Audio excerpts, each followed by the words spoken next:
Hola a todos y bienvenidos al episodio número 89 de Máquina de Ventas.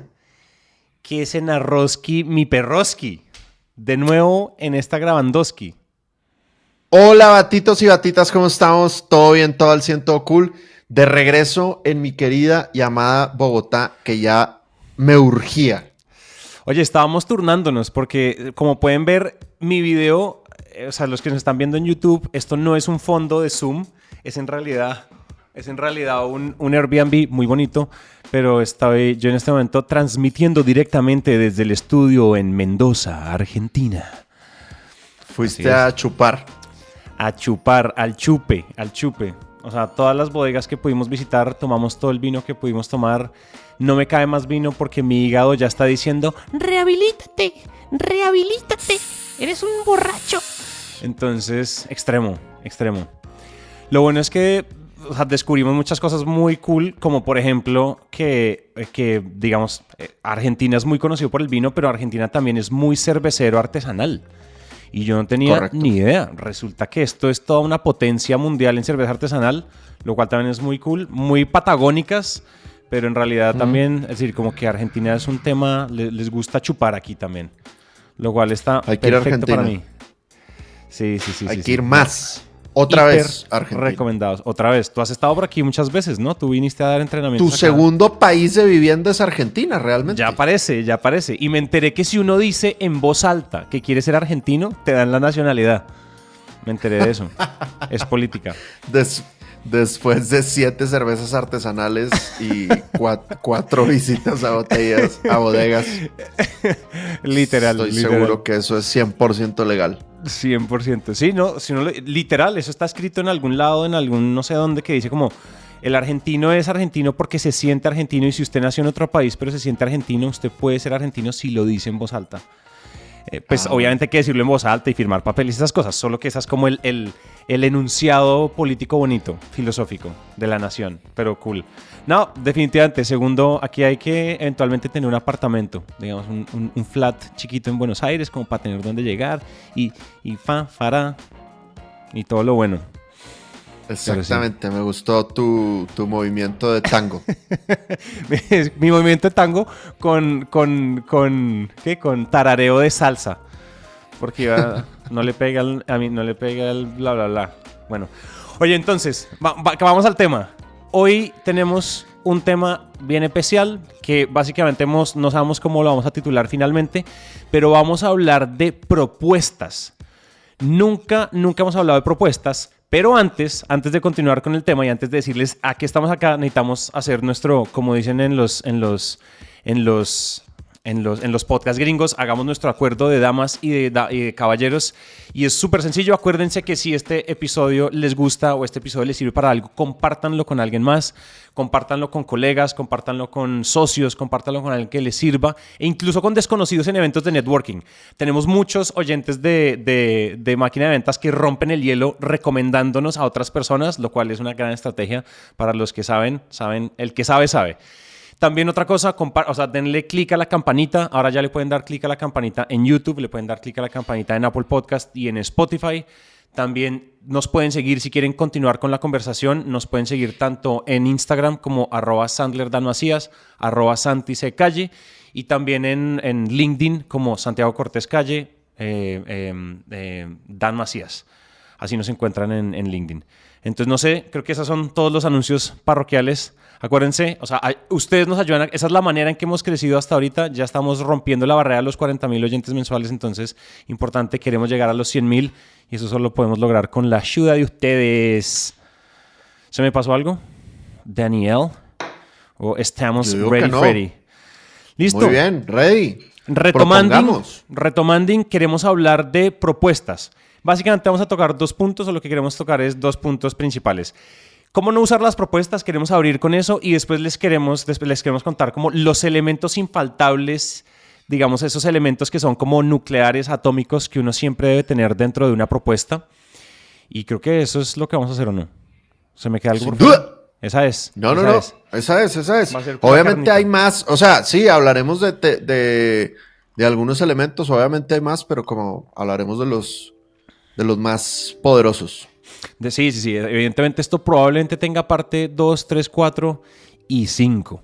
Pero bueno, para arrancar, creo que si quieres déjame, yo hago como una contextualización rápida que creo que puede como allanar el terreno para que empecemos a hablar ya de consejos puntuales, ¿te parece? Dale, mejo. Le doy arrancamientación. Entonces, oigan, creo que antes de cualquier cosa, las propuestas son muy ambiguas y están muy, digamos, abiertas a perspectivas de para qué sirven. Hay gente, nosotros hemos repetido esto 800 millones de veces, pero hay gente que simplemente crea propuestas y las envía por correo sin presentarlas. Hay un montón de cosas que nosotros ya hemos recitado varias veces en el podcast y nos parece igual importante que ustedes entiendan que esto no es solo, las propuestas no es solo el documento como tal, sino que la propuesta en realidad es un ritual poderoso de persuasión, lo cual es muy diferente a esto es una PPT que envío por correo. Entonces, ¿cómo no usar las propuestas o qué no son las propuestas? Una propuesta no es un folleto publicitario, creo que eso lo hemos dicho un par de veces, pero creo que vale la pena decirlo de nuevo en voz alta. No es un folleto publicitario, no es toda mi empresa y todas mis características y todo lo que no sé qué, llame ya, ¿no? 018.000 Sandler, Dan Macías, 018.000 Naranja Media, tu podcast a la medida. No, esto no son comerciales de esos comerciales que daban en Discovery, en Animal Planet, los domingos a las 8 de la mañana. Esto no es eso. La propuesta, otra cosa, las propuestas no son la cotización formal. Es importante que en reglas de juego entendamos que la propuesta no son cotizaciones formales. La cotización formal después es un documento que sirve como soporte vinculante para un contrato, para una orden de compra y demás. La propuesta es, de nuevo, una pieza de comunicación persuasiva para cerrar la venta. Creo que hay no sé si esto es una regla Sandler, recuérdamelo tú, pero es como cuando ya vas a proponer, go for the kill, ¿no? Como cuando ya haces propuestas porque ya vas a matar y es porque vas a cerrar el trato, no porque tienes que enviar un documento, porque es la formalidad del equipo de compras, no se trata de eso. Hay otra cosa y es que, bueno, si no es una cotización formal, entonces también otra cosa, no la llenen de tablas complejas, o sea, esto lo dicen como no son términos y condiciones, no es nada de eso, en realidad no habla mucho más de eso, sino más bien habla más de ellos que de nosotros, entonces pues no lo atiborren de tablas complejas. Y finalmente, creo que es importante que las propuestas siempre tengan contexto. Una propuesta puede ser simplemente unas notas en un Word que yo tengo cuando hago la llamada. Y yo sé qué decir. La propuesta es más un momento de comunicación altamente diseñado para poder llevar, el home run al cliente, ¿verdad? Entonces, muchas veces a mí me muerde el burro, ¿no? Así decimos acá, me muerde el burro, me cogió la tarde. Y la propuesta es unas notas muy bien estructuradas y es simplemente una muy buena conversación estructurada. Entonces, es simplemente eso. Es decir, creo que esas son reglas que igual allanan un poco el terreno, como reglas un poquito medio filosóficas que nos van a dejar darle contexto a lo que viene. Pero no sé si quieres agregar algo más para antes de arrancar. Yo sería, a propósito, redundante en lo que decías de que la propuesta no es un folleto publicitario, la propuesta no es tu página web ni el brochure oficial de la compañía. O sea, de verdad que en estas épocas todavía hay vendedores que empiezan su propuesta con quiénes somos, Dios, o en dónde estamos, o nuestros valores, o cuándo fue fundada nuestra empresa. O sea, como si fuera esos párrafos gigantes que te topas cuando vas a un museo, a una nueva exposición, sí, y los curadores de la obra como que se fuman varias sustancias y se inyectan varias cosas para poner así un texto súper denso explicando quién es el artista. Hay gente que empieza sus propuestas así. Y total, eso es muy, muy denso y es muy egocéntrico. Es muy... vinimos a hablar de mí, cuando la propuesta es acerca de la persona, ¿no? Es como si tú hicieras tu propuesta matrimonial y antes de hacer la propuesta matrimonial haces un speech acerca de por qué te debes de casar conmigo. Exacto. ¿Te imaginas? Sí me imagino, la verdad es que sí me imagino. Sí. Pero no sé si llegaría a un buen lugar. Sí, es como, mira, deberías casarte conmigo porque esto y lo otro, mido 1,86, todavía no me estoy quedando calvo, soy un buen amante, soy... No, o sea, imagínense. Se imaginan, es como, oye, la verdad es que hay muchos argumentos a favor tuyo, pero no me quisiera casar contigo. Gracias. Totalmente. No es lo que estoy Exacto. buscando. Entonces, 100%. tienes toda la razón. Creo que ese No es el lo hagan, énfasis. por favor.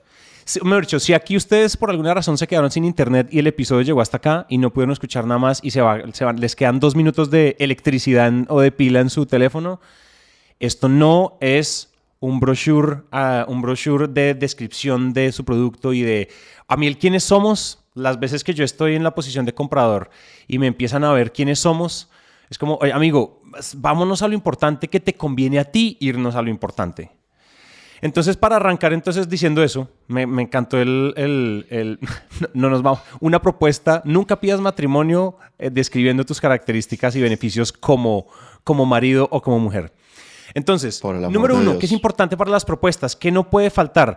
Todo lo que entra, esto es como principio número 1, llamémoslo así, todo lo que entra dentro de la propuesta tiene que estar directamente relacionado con toda la información que estuvimos recogiendo durante la llamada de diagnóstico, llamada de descubrimiento, llamada inicial, como sea que ustedes lo llamen en su empresa, la llamada de descubrimiento, la primera llamada, la llamada de diagnóstico, toda esa información que ustedes van a recoger calificando el dolor, calificando todos los aspectos que ustedes tienen que calificar, calificando el presupuesto, calificando al menos el tomador de decisión, o calificando al que sea, sobre todo dolor, interés, placeres, todo este tipo de cosas. Toda esa información es la que dicta cada slide que yo muestro en mi propuesta, ¿cierto? La carnita de mi propuesta, esto simplemente tiene que ser una traducción de, mejor dicho, y una de las cosas que a mí me gusta mucho como decirme a mí mismo cuando estoy creando propuestas es, yo tengo que estar todo el tiempo citando mi reunión pasada, ¿cierto? Como citando, casi que podría poner en comillas como, oigan, ustedes la reunión pasada me dijeron, es que tenemos mucho, a nosotros la última vez que tratamos de hacer podcast, nos quedó muy difícil tener que citar a los invitados porque hay que enviar muchos correos y hacer seguimientos. Entonces digo, oigan, ustedes me contaron esto, nosotros justamente tenemos un servicio de booking, tenemos un equipo dedicado para poder encontrar los mejores entrevistados para tu podcast. Entonces, si ven como mi solución siempre va atada, lo que yo propongo siempre va atado al dolor que yo voy diagnosticando. De otra manera, de nuevo, caigo en simplemente describir mi alcance, describirme a mí mismo o describir mi solución. Una cosa es describir la solución y otra cosa es enunciar la solución en clave del dolor que mapeamos y que recogimos en reuniones pasadas. Y a mí por eso me pasa mucho una cosa muy curiosa y es, yo no sé, yo creo que a ti también te puede pasar mucho. O te pasa con diferentes palabras, pero me ha pasado el último mes y medio, un par de clientes que cerramos, que me decían, Santi, me leíste la mente, era exactamente lo que estábamos buscando. Y yo a mí mismo me decía como, obviamente no les leí la mente, lo único que hice fue tomar nota y volver a decir lo que ellos me dijeron, pero en clave de mi solución. O sea, no es nada, no es ciencia de cohetes. Santi, no nos leíste la mente, es exactamente lo que estamos buscando. Casi que era un tono como si me estuvieran, como si no se acordaran que ellos ya me habían dicho que les dijera eso. O sea, en mi reunión de diagnóstico básicamente era todo eso. Entonces, bueno, eso me parece muy interesante. Siempre en clave dolor, solución, dolor, solución, dolor, solución. Lo otro que creo que es importante es que debe haber un slide, al menos un slide o una secuencia de slides que son como el slide A a B. Y es este slide que nosotros no hemos hablado mucho de esto, pero cuando uno estudia mucho marketing digital, estudiamos lanzamientos digitales y estudiamos este tipo de cosas, uno entiende que lo más importante es a dónde yo voy a llevar a mi prospecto, ¿cierto? ¿A dónde lo voy a llevar? O sea, después de trabajar conmigo, sea que yo venda podcast, entrenamiento comercial, elementos médicos, vacaciones, lo que sea que yo venda, paquetes turísticos. Yo tengo que mostrarle visualmente a la gente en dónde estamos, que es donde te diagnostiqué, y en dónde, según lo que me contaste, quieres estar. Nuestra propuesta lo que hace es cerrar el puente, es construir el puente entre el punto A y el punto B. Lo que famosamente estos gurús de marketing que tú y yo seguimos tan vehementemente hablan de la transformación. Todos vendemos algún tipo de transformación, sobre todo creo que la mayoría de oyentes de máquina que venden productos y servicios complejos que agregan de alto valor, pues venden, o sea, la vida a tu prospecto le cambia de alguna manera cuando te usa o cuando te consume o cuando tiene tus servicios. Entonces creo que es importante ser muy claros en ayúdalos a imaginarse a dónde van a llegar.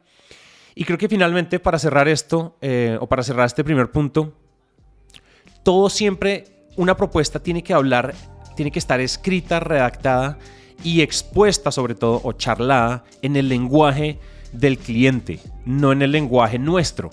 No en mi lenguaje, sobre todo en áreas que son muy técnicas o en industrias que son de venta muy técnica, siempre es importante hablar el lenguaje de mi prospecto. A mí me pasa mucho que yo le vendo principalmente a líderes de marketing, entonces yo tengo que hablar una jerga marketera, una jerga de líder de marketing. Entonces tengo que hablar de retornos, tengo que hablar de CPMs, tengo que hablar de ROAS, tengo que hablar de alcances, tengo que hablar de un montón de cosas, ¿cierto? Y son CMOs o líderes de marketing corporativos, entonces tengo que hablar de todo el tema de presupuestos, tengo que hablar de incluso el hecho de que yo sepa cómo es que uno se da de alta como proveedor en una compañía gigante. También me da puntos a mí incluso, porque yo conozco el lenguaje. Nosotros le vendemos mucho a farmacéuticas, entonces cuando tú conoces las farmacéuticas, cómo compran medios, cómo hacen contenido y qué reglas los rigen por las regulaciones gubernamentales, ese tipo de cosas le dan a uno puntos. Entonces es más, fíjense que todo lo que hemos dicho es un acto muy grande de empatía por el otro y entender en qué situación está y entender ese lenguaje más que un ejercicio de pavo real, yo pavoneando todas mis plumas, ¿verdad? Creo que va por ahí, no sé si me quieres complementar ahí un poquito. Sí, hay 2 diapositivas, generalmente sí utilizo diapositivas, en donde yo me aseguro de que estoy hablando el lenguaje del cliente y antes no lo hacía. La primera es una diapositiva de resumen, en donde resumo nuestras conversaciones anteriores, lo hago como tú planteas, de A a B. Sí. Digo, en todas las reuniones previas que hemos tenido, ustedes lo que me han dicho es que tienen la situación A y quieren llegar a la situación B. Y así lo hago con todos los dolores que ellos me han comentado. Y yo, ahorita que tú lo planteabas, yo literalmente sí utilizo las comillas. Por ejemplo, alguna vez me dijo un cliente, oye, mi embudo de ventas está invertido. Tengo muchos menos prospectos que cierres o que clientes actuales, me decían, ¿no? Entonces, literal, eso yo en mis citas de ventas estoy, como formación de periodista que tengo, estoy escribiendo todo lo que ellos me están diciendo. Entonces, algunas frases como poderosas las pongo entre comillas y se las pongo en la diapositiva y les digo, ustedes dijeron esto, ¿no? Claro. Y escribo ese resumen en primera persona. Como, tenemos esta situación, queremos esto. Y yo lo leo como si yo fuera parte de su equipo, por así decirlo, ¿no? No lo estoy leyendo como, ustedes tienen este reto y quieren lograr esto, sino digo, nosotros tenemos este reto y queremos lograr esto otro. Sí. Entonces, en esa diapositiva de resumen, procuro incluir 2 cosas bien importantes, además de hablar en su idioma y utilizar sus frases textuales. Procuro incluir el impacto en el negocio y el presupuesto. Ajá. O sea, en el embudo del dolor, en Sandler, le sugerimos a todo el mundo medir cuánto está perdiendo el cliente por no tenerte o cuánto está dejando de ganar el cliente por no tenerte. O si es algo que no se puede monetizar, pues qué está dejando de tener, qué emociones o qué logros está dejando de alcanzar. Entonces eso es bien importante que esté en la diapositiva de resumen, porque además es un filtro para ti de si estás listo para hacer la propuesta o no. Claro. O sea, si tú no eres capaz de decir qué están perdiendo o qué están dejando de ganar por no tenerte, pues significa que no has investigado suficiente acerca de su dolor. Entonces, impacto en el negocio y lo otro es presupuesto. Yo desde el principio les digo, y el presupuesto que ustedes que mencionaron que tenían disponible es entre tanto y tanto. Y lo hago a propósito porque yo no quiero que mi cliente esté nervioso toda la propuesta. Yo no quiero que mi cliente esté como, esto está buenísimo, me gusta, pero ¿cuánto va a costar? Híjole, se me antoja mucho empezar, pero ¿cuánto va a costar? No, yo quiero que desde el principio, desde la primera diapositiva le quiero decir, oye, y tú mencionaste que tenías un presupuesto entre tanto y tanto, que sepas que las propuestas que te voy a hacer están dentro de este rango. Para que reduzca su ansiedad económica, por así decirlo, ¿no? Entonces, es una primera diapositiva que utilizo para hablar el lenguaje del prospecto. Y la segunda es que cuando yo presento mis soluciones, lo digo en dolores del prospecto. Antes utilizaba mucho mis propios términos, mi propio marketing. Entonces, por ejemplo, si yo presentaba el temario Sandler, decía, oye, vamos a ver un módulo de el comercial de 30 segundos y los 8 pasos de la llamada sin presión Sandler. Comercial de 30 segundos y 8 pasos de la llamada sin presión Sandler. La gente dice, ¿qué es eso, güey? No entendían, o sea, esos son términos muy Sandler, ¿no? O si pones el acuerdo previo, el embudo del dolor, pues a ver, igual y si son fans de Máquina o del canal de YouTube, pues ya saben de qué estoy hablando. Pero seguramente va a haber gente ahí que no tiene tanto detalle. Entonces, en vez de decir comercial de 30 segundos y los 8 pasos de la llamada sin presión Sandler es cómo conseguir más y mejores reuniones de venta. O los términos que ellos hayan utilizado cuando me contaron del problema. Entonces yo sí procuro personalizar el nombre de la solución o el nombre de los módulos de la solución, lo personalizo a los dolores que ellos tienen. Exacto. Yo creo que, fíjate que eso es lo que eventualmente hace que la gente diga, oye, me leíste la mente. Y en realidad uno no leyó la mente, uno simplemente tomó nota como buenos periodistas entrevistadores que somos cuando vendemos. Oye, me gustó eso que dijiste de lo del precio, de quitarles la presión del precio. Es como yo me acuerdo que cuando yo compré mi primer traje hecho a la medida para empezar a hacer entrevistas para aplicar a universidades, mi mamá me llevó a varios sitios y algunos eran sitios de diseñador. Y entonces me empezaron a tomar las medidas y me ponían y me sacaban y le ponen a uno en ese pedestalcito y tú empiezas a ver que te ponen unos zapatos y después te ponen la corbata y te ponen el blazer y ponte esta camisa, ponte la otra, ponte estas mancuernas, ponte no sé qué. Y yo solo pensaba, ¿esto cuánto me va a costar? Está hermoso. ¿Esto cuánto me va a costar? Y yo no podía mirarme al espejo tranquilo porque yo decía, si esto cuesta más de X, yo no lo voy a poder pagar y yo sigo perdiendo mi tiempo aquí. O sea, la ansiedad de no saber el precio, de la incertidumbre del precio frente a algo que además sí te gusta, porque si estás haciendo bien tu chamba, la propuesta les está gustando, es muy doloroso. O sea, se siente muy... ¿Cómo decirlo? Ellos están pensando más en cuánto puede esto estar costando que en realidad pueden, o sea, que pensar en, me gusta esto, lo podemos aplicar acá, necesitamos llamar a alguien, esto le va a gustar al área de ventas, esto le va a gustar al... Ellos no están pensando en incluso cómo crecer y cómo avanzar con esto, sino en, quiero ya saber el precio, a ver si sigo escuchando o para qué tomo nota, no quiero desperdiciar bolígrafo, esfero, lápiz, tomando nota en algo que sé que igual no voy a pagar. Entonces eso que estás diciendo me parece que me sentí muy identificado, pero con esa época de cuando yo compré mi primer traje, que fue una experiencia como bittersweet, ¿no? Como medio... Totalmente. No tan cool. Así es, la gente en vez de estar disfrutando el momento y la presentación que con tanto esfuerzo preparaste, están distraídos pensando en algo pensando en si lo van a no deberían pagar. De estar pensando. 100%, 100%. Oigan, hablando de presupuesto, pasemos a una estrategia que tanto a ti y a mí nos funciona mucho. Y es que una vez uno en una reunión de diagnóstico valida el presupuesto, valida unos rangos más o menos. Después tú le dices al comienzo de la propuesta, oye, ustedes mencionaron en el resumen, que están dispuestos a invertir entre tanto y tanto para solucionar este problema. Cuando uno ya llega a mostrar los presupuestos, una de las cosas que nosotros aplicamos que nos funcionan muy bien, y esto tiene una justificación que me hubiera gustado investigar lo suficiente para mostrárselos, pero esto es un sesgo cognitivo de precios ancla, y es poner 3 escenarios de presupuesto, ¿cierto? 3 escenarios de presupuesto que están dentro del margen, ¿cierto? Dentro del espectro que nuestro prospecto ya estableció que está dispuesto a invertir. Entonces dijeron, oye, sí, o sea, estamos entre 10,000 y 20,000, digamos. Pues hay un escenario de 12,500, hay un escenario de 17,000 y hay un escenario de 21,750. No sé, algo de este estilo. Entonces, en general, ese tipo de cosas suelen funcionar mucho por una cosa que a mí me gusta, por 2 grandes cosas.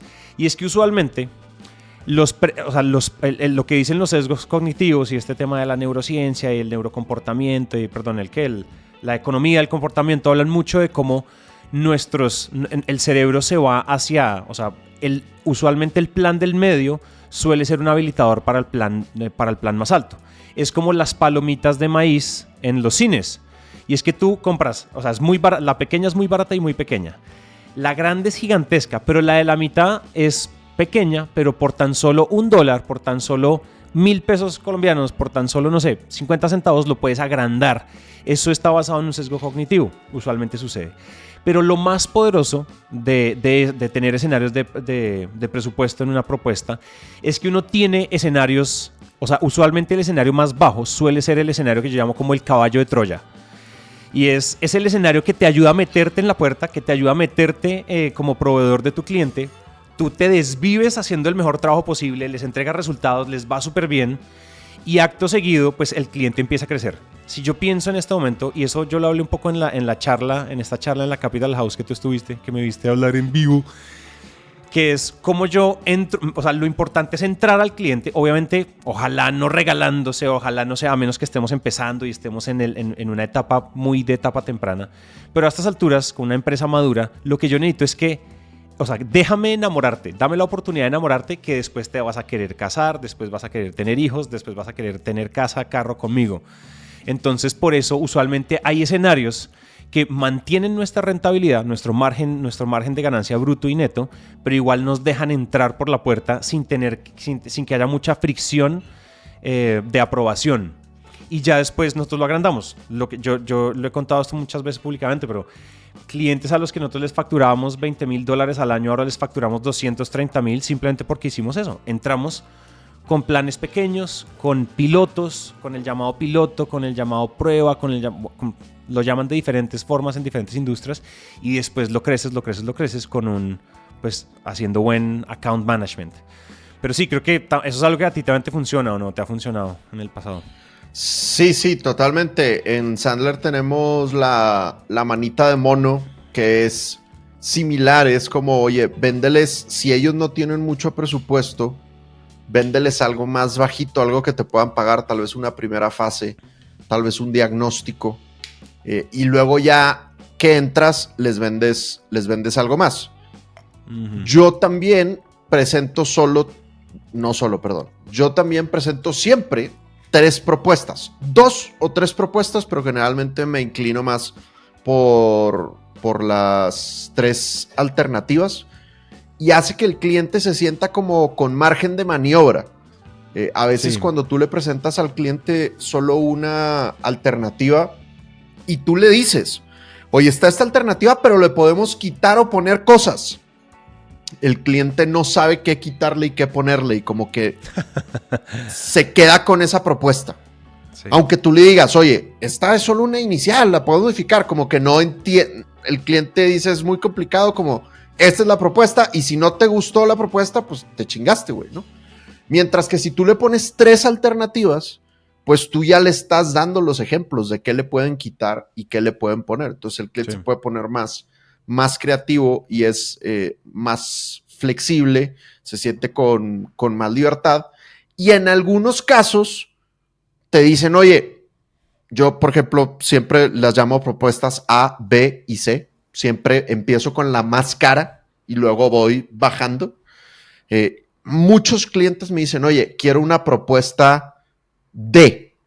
Necesito que me juntes entre la B y la C, hagamos la D. Y está perfecto, güey, porque eso es lo que yo quiero. Lo que yo quiero es que ellos me guíen y que me digan exactamente qué es lo que ellos quieren. Y digo, no todos, pero no sé, tal vez un 20, 30% de los clientes piden algo así y la vaina funciona, ¿no? Sí. Pero sí, de acuerdo con presentar varias alternativas. Obviamente, el presupuesto no te lo inventas tú, sino que tiene que haber sido calificado en el compartimento de presupuesto. Exacto. Sabes que hay una herramienta que a mí me funciona a veces con cierto tipo de clientes, sobre todo con clientes que vienen calientes, vienen muy bien referenciados, o por ejemplo cuando estamos tratando de crecer, como estamos tratando de venderle a otra área de la misma empresa, por ejemplo. Y es que cuando uno está creciendo cuentas o cuando uno está, digamos, migrando a otras áreas que uno le puede vender de la misma empresa, que igual es una nueva venta, pero pues uno ya tiene como la chapa, ¿no? Como el argumento de, oye, al área de marketing ya le encantó, ahora estamos queriendo trabajar con el área de innovación, por ejemplo. Y es que yo tengo, o sea, en nuestro caso, esto obviamente tómenlo con una pizca de sal, porque de pronto esto no aplica, esto de pronto se sale de las formas, pero si a alguien allá afuera le sirve esto, está bien.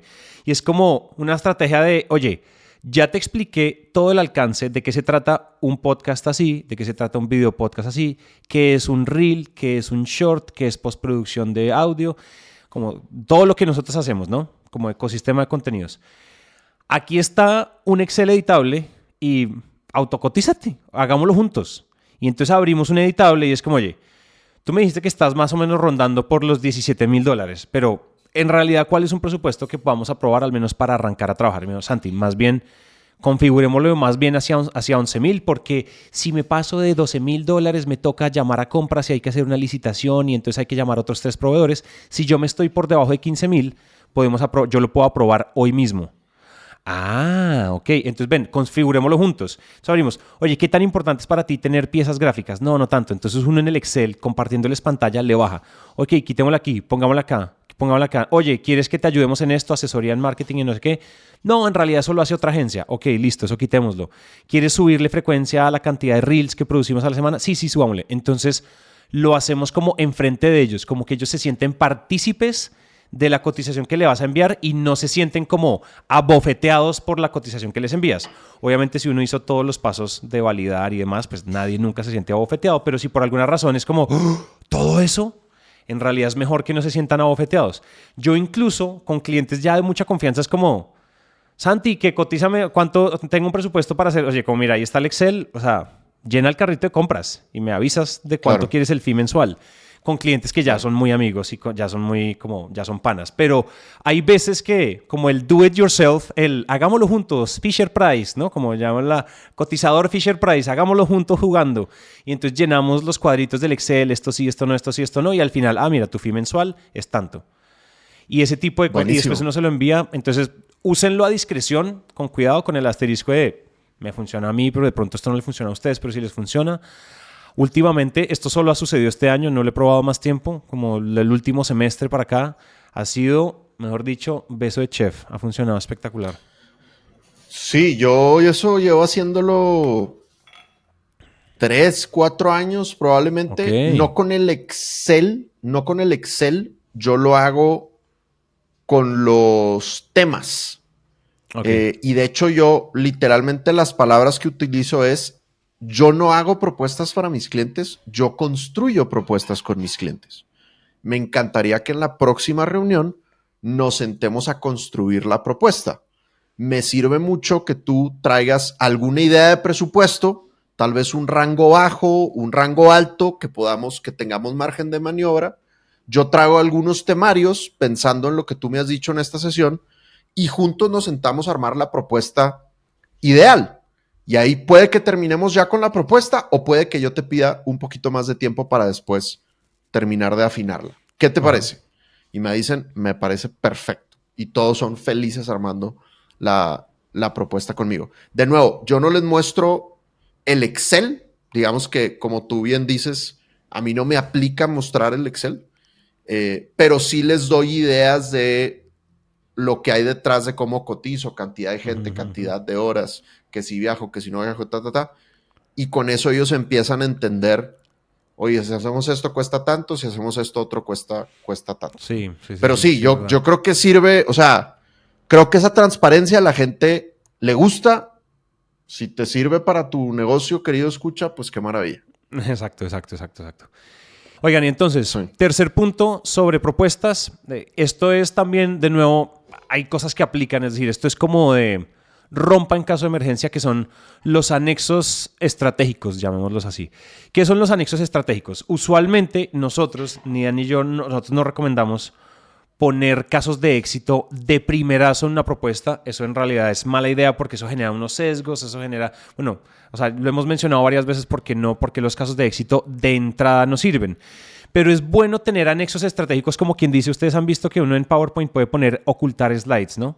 Unos slides ocultos después del final de la presentación que sean, por ejemplo, métricas de vanidad de ustedes. Por ejemplo, hay clientes que a veces nos preguntan a nosotros como, oigan, nosotros solo podemos trabajar con empresas que han vendido, que tienen una facturación por encima de tantos miles de dólares al año. Nos ha pasado de todo. Entonces yo tengo todos unos anexos que son básicamente como una mezcla de métricas de vanidad, ¿no? Como ustedes que trabajan con clientes. ¿Con cuántos clientes trabajan en sector financiero? Ah, míralos. Yo tengo un slide de solo sector financiero, sector farmacéutico, sector startup, o sea, tecnología. Entonces, por ejemplo, si a uno le preguntan eso, solo si te lo preguntan, no es que lo vayas a presentar de entrada, porque de nuevo eso habla más de ti que de ellos, pero si es como, oye, es que yo sí quiero saber, ¿ustedes ya han trabajado con otras farmacéuticas o no? Porque es que yo necesito saber si ustedes sí tienen experiencia en este sector. Ah, mira, claro que sí, pum, esta. Por ejemplo, como un FAQ, como un Frequently Asked Questions, ¿no? Como usualmente te preguntan, en podcast a nosotros siempre nos preguntan como, oye, y siempre, o no siempre, pero pasa mucho, bueno, ¿y quién se va a encargar de tal cosa? No, pues nos podemos encargar nosotros. Oye, ¿y cómo es el proceso de preparación de una entrevista? ¿Ustedes cómo hacen eso? Ah, ok, mira, nosotros lo hacemos así. Oye, ¿y qué pasa si queremos entrevistar a alguien que está en otro país y no lo podemos llevar al estudio? Entonces yo tengo un mapita chiquito que dice como nuestra logística internacional de micrófonos para poder entrevistar remoto post pandemia. Cosas de esas. ¿Me entiendes? Como que son cosas que te sirven, o sea, son armas que le sirven a uno para ni siquiera objeciones como tal, sino más bien como preguntas corchadoras que a veces te hacen. No es como, oye, pero es que a mí eso no me sirve porque tal cosa y tal cosa, que no lo enmarquemos como una objeción como tal, pero sí como esas preguntas curiosas como, oye, yo llegué... No sé, mucha gente a nosotros llega a nosotros por el podcast de Bancolombia, por el podcast de Truora, por el podcast, y ellos preguntan, oye, ¿y a esos podcasts cómo les va? Entonces yo usualmente tengo esas métricas actualizadas. No, el podcast está en el top 100 Colombia, tiene tantos oyentes. Ah, súper. Cosas así como, de nuevo, por eso se llaman anexos estratégicos. O sea, no encontré una forma como de... No son importantes, pero no sobran tenerlos, porque a mí me han salvado varias veces de una corchada de, oye, déjame después te lo envío. Y si se lo envío en un correo, yo después puedo traquear y yo me doy cuenta en Pipedrive que ellos nunca abren ese correo, ellos nunca lo van a ver, o sea, es como medio raro. Entonces, mostrarlo ahí in situ es bueno. Entonces, nada, creo que eso era como o de pronto, no sé, si para ustedes es importante de pronto a veces explicar si les preguntan sobre metodologías específicas o sobre otros clientes o sobre algún caso de éxito particular por lo cual ellos hayan llegado referenciados. Eso pueden ser slides que a veces lo salvan a uno. Me han salvado más de una vez. Yo tengo dos cosas que hago. La primera es que tengo yo una plantilla de presentación. A ver, les voy a hacer una confesión. Lo que a mí más me revienta la madre de las ventas, güey. Lo que más odio de las ventas es preparar propuestas. Pero ya no lo odio tanto porque 14 años después, güey, o no sé cuántos que llevo en ventas, se me ocurrió la brillante idea de tener una plantilla de propuesta, ¿ok? Y muchos de ustedes dirán como, ay, Dan, eres un imbécil, obvio, tienes que tener una plantilla de propuesta. Claro, güey, porque ustedes no llevan tanto en Sandler. Lo que pasa es que en Sandler te dicen que las propuestas deben de ser personalizadas. Entonces yo por eso me quité la idea de la plantilla de propuesta. Si no estás en Sandler, pues sí, seguramente tienes una plantilla de propuesta. Pero la realidad es que con todo y que las propuestas sean personalizadas, pues probablemente hay un 30% o 50% de la propuesta que es personalizado. O sea, hay muchas cosas que ya puedes tener de base, ¿no? Entonces, bueno, yo tengo esa plantilla de propuesta y esa plantilla de propuesta tiene todos los anexos posibles que los he ido poniendo en esa plantilla conforme los clientes me lo han ido pidiendo. Entonces, hoy un cliente me pidió, quiero ver el currículum de todos tus entrenadores porque es un requisito de nuestro departamento de gestión humana. Otro cliente me dijo, necesito que me describas con detalle qué sucede en cada una de las sesiones. Otro cliente me dijo, necesito que me digas casos de éxito de esta industria en específico. Entonces, todos esos nunca los he usado 10 veces, güey. Los he usado 2 o 3 veces cada uno porque depende de cada cliente, pero ahí los tengo en mi plantilla y si el cliente dice, oye, tengo tal duda, yo ya tengo una diapositiva preparada para resolverle esa duda logística, claro, ¿no? Incluso en esa plantilla yo ya tengo como 10 o 15 versiones de cotizaciones, porque antes yo literal cotizaba, cada cliente lo tenía que cotizar, porque pues para mí cotizar es una aventura, de nuevo, dependiendo de las horas, dependiendo de la gente, dependiendo de los grupos, dependiendo de mil vainas, güey, dependiendo del programa. Y ahora ya tengo cotizaciones ahí montadas y solo tengo que editarlas un poquito, dependiendo de con quién estoy trabajando, ¿no? Pero bueno, entonces, tener la plantilla me sirve para el backup. Y lo otro que les iba a decir es, los testimoniales, los casos de éxito, yo cuido mucho cuándo utilizarlos y de hecho casi no los utilizo. Entonces, Gong presenta dos estadísticas bien interesantes. La primera estadística es que si tú presentas casos de éxito en tus propuestas, tienes 22% menor probabilidad de cierre. 22% de menor probabilidad de cierre cuando uno piensa que, es más, hay otros métodos de ventas que te dicen, tienes que tener casos de éxito en tus presentaciones. Y yo creo que los casos de éxito son muy buenos si cumplen con dos requisitos. Número uno, que el cliente te los pida. Y número dos, que sea lo que el cliente quiere ver. O sea, que el cliente te diga qué quiere ver en el caso de éxito, qué tipo de cliente, qué tamaño de cliente, qué tipo de solución. Que el cliente te diga, quiero ver un caso de éxito así, ahí sí utiliza el caso de éxito, pero no utilices casos de éxito genéricos. Y lo otro que dice Gong es, entre más tiempo hables de una característica, menos probabilidad de cierre tienes. Tiene una diferencia de como un 20% de cierre si te alargas en lo que ellos llaman feature dumping, ¿no? Feature dumping, que es como verter características. Y algunos de ustedes están diciendo, Dan, se dice vertir, no verter. Y lo googleé, para que sepan. Lo googleé y descubrí que hay una fundación que se llama la Fundación del Español Urgente, que la hizo la F es una agencia de periodismo, con la RAE y con BBVA, crearon la Fundación del Español Urgente para utilizar el español correctamente en los medios de comunicación. Y de ahí saqué que se dice verter, el infinitivo es verter. Entonces, el feature dumping es verter exceso de características sobre tu cliente, como abrumarlo, como derramarle características. Y lo que ellos dicen es, a partir de 20 segundos, güey, que hablas de una característica de tu producto, ya se empieza a reducir tu probabilidad de cierre. Imagínate. Obviamente, todos los estudios que hace Gong son genéricos, ¿no? O sea, uno no puede tomar las estadísticas de Gong para decir, esto literal me aplica a mí, sino, pero a mí sí me envía un mensaje que es como, güey, ve más al grano. Y lo que tú decías al principio, Santi, oye, cualquier característica o beneficio que vayas a describir tiene que estar directamente relacionado con el dolor del cliente. Si no está directamente relacionado, vato, no lo menciones. Y si sí está directamente relacionado, sé muy puntual, ve al grano, no te alargues. Lo más cercano a 20 segundos va a ser mejor. Ya si el cliente te pregunta y quiere profundizar, pues a toda madre, ¿va? Pero al grano, papá, lo ve. Claro. Fantástico. Ahí está, con investigación de la RAE, o sea, el español urgente. No. La Fundación del Español Urgente. Fundeurrae. Del verbo verter. Vosotros vertéis. Bien. Exacto. Muy bien. Oye, bueno, eso está excelente. ¿Resumes o resumo? Ahí va. Entonces, 3 cosas. Bueno, primero dijimos, las propuestas no son un folleto publicitario, las propuestas no son una cotización formal, sino son un evento, un momento de persuasión, y la propuesta necesita framing, necesita contexto. Y luego los 3 tips es, todo lo que digamos en la propuesta tiene que estar relacionado con lo que hayamos hablado con el cliente y tiene que estar escrito en el idioma del cliente. Lo segundo es, se vale hacer varios escenarios de presupuesto. Y si los trabajas con el cliente, todavía mejor.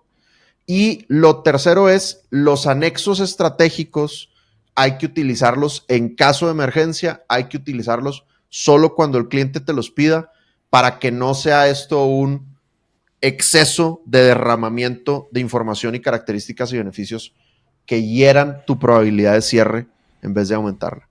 Y ahí lo tenéis. Así es.